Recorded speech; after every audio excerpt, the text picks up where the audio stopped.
Dinyinyir karena busananya beda dengan keluarga Anang saat lamaran Aurel, Krisdayanti sebut ini. Krisdayanti terus mendapat gunjingan gara-gara busana yang dipakai saat lamaran berbeda dengan Anang CS. Sosok Krisdayanti terus menjadi sorotan sejak ia menghadiri acara jelang pernikahan putri sulungnya, Aurel Hermansyah.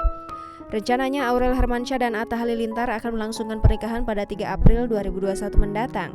Dalam momen lamaran, Krisdayanti tampil anggun dengan balutan kebaya modern berwarna ungu rancangan Anna Avanti. Sedangkan dalam acara pengajian, Krisdayanti tampil tertutup dengan busana muslim warna hijau yang senada dengan hijabnya. Namun penampilan mantan istri Anang Hermansyah itu membuat netizen heboh. Sebab banyak yang penasaran kenapa Krisdayanti yang merupakan ibu kandung Aurel mengenakan baju yang tak seragam dengan sang anak. Ditemui awak media, Krisdayanti akhirnya memberikan penjelasan terkait masalah baju yang tidak seragam.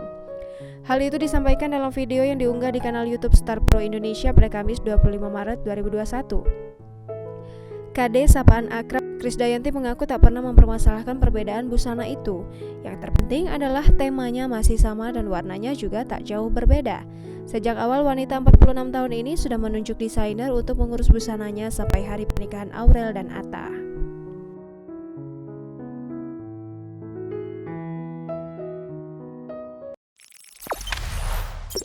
Jangan lupa subscribe, share, komen, dan like ya.